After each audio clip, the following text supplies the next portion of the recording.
दोस्तों, आज की कहानी टाइम में फिर से स्वागत है। आज की कहानी है भालू सफ़ेद क्यों।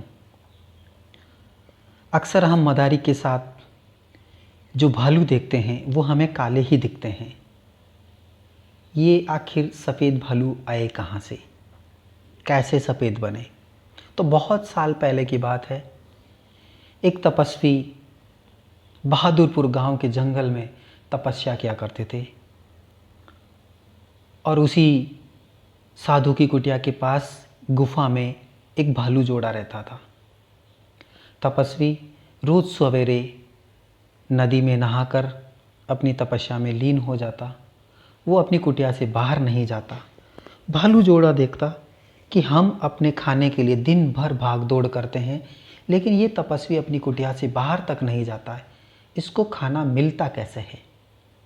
एक दिन भालू की पत्नी छुप करके कुटिया में नज़र रखती है और वो देखती है कि तपस्वी ने जादू से अपने लिए खाना मंगवा लिया है। और वो ये सारी बात अपने पति भालू को बताती है कि ये स्वामी दिन भर अपनी तपस्या में रहते हैं, लेकिन इनको खाने की जब ज़रूरत होती है तो एक छड़ी घुमा करके और जादू से वो अपना खाना मंगा लेते हैं।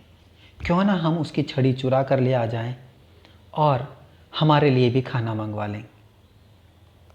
अगले दिन जैसे ही तपस्वी नदी पर नहाने निकला, भालू की पत्नी पेड़ के नीचे छिपकर साधु पर नज़र रखने लगी कि जैसे ही साधु आएगा मैं शोर मचाऊंगी और तुम कुटिया में से भाग के बाहर आ जाना।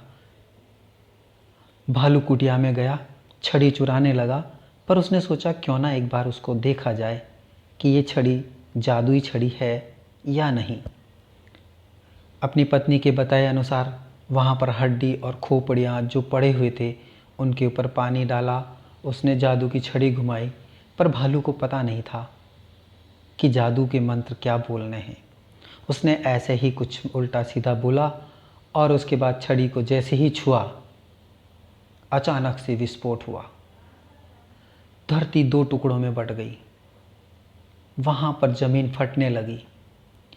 झोंपड़ी उस ज़मीन के टुकड़े के साथ दूर जाने लगी। भालू की पत्नी ने ये सब देखा। वो चिल्लाने लगी, कोई मेरे पति को बचाओ।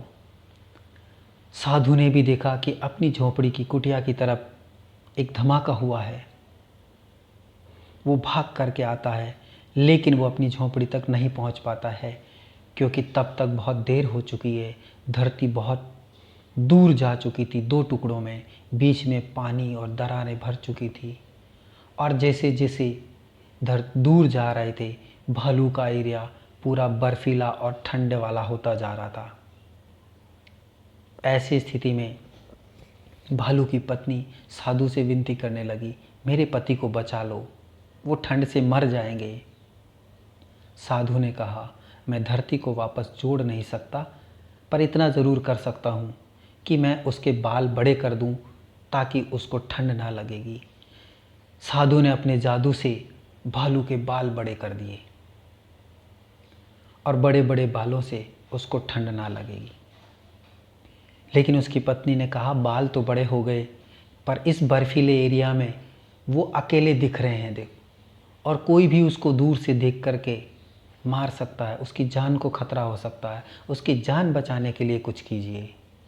साधु ने कहा, ठीक है, मैं ऐसा कर सकता हूँ कि उसका कलर, उसका रंग वो सफ़ेद कर देता हूँ ताकि वो बर्फ़ में कहीं पर भी छुप जाए तो लोगों को नहीं दिखेगा। साधु ने अपने जादू से उस भालू का रंग सफ़ेद कर दिया। भालू की पत्नी खुश हुई कि मैं उसके साथ नहीं, लेकिन कम से कम उसका जीवन तो बच जाएगा। फिर उसे चिंता होने लगी कि भूख लगेगी तो भोजन में वो क्या खाएंगे। बर्फ़ में जो मछलियां हैं वो भी बर्फ़ के अंदर रहती है, शायद भालू उन तक नहीं पहुंच पाएगा। फिर से विनती करी।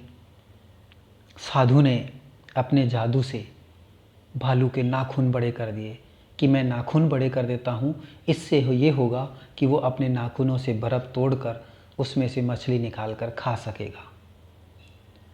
तब तक अब बहुत दूर जा चुके थे। पूरा बर्फ़ से एरिया ढक चुका था। भालू भी उस बर्फीले एरिया में कहीं दिखाई नहीं दे रहा था। भालू की पत्नी उदास होके उस पेड़ के नीचे बैठी थी। साधु ने कहा कि अब मैं और कुछ मदद नहीं कर पाऊँगा, क्योंकि अब वो बहुत दूर जा चुके हैं। वो धरती का हिस्सा बहुत दूरी बना चुका है। और तब से ये कहा जाता है कि भालू सफ़ेद होने लगे। पहले सामान्यतया भालू साधारण भालू की तरह थे। उनके ना बड़े बाल थे ना बड़े नाखून थे। लेकिन उस घटना के बाद से भालू के बाल बड़े और नाखून बड़े, और कुछ भालू सफ़ेद भी होने लगे हैं। तो ऐसी ही कहानियों के लिए सुनते रहिए। धन्यवाद।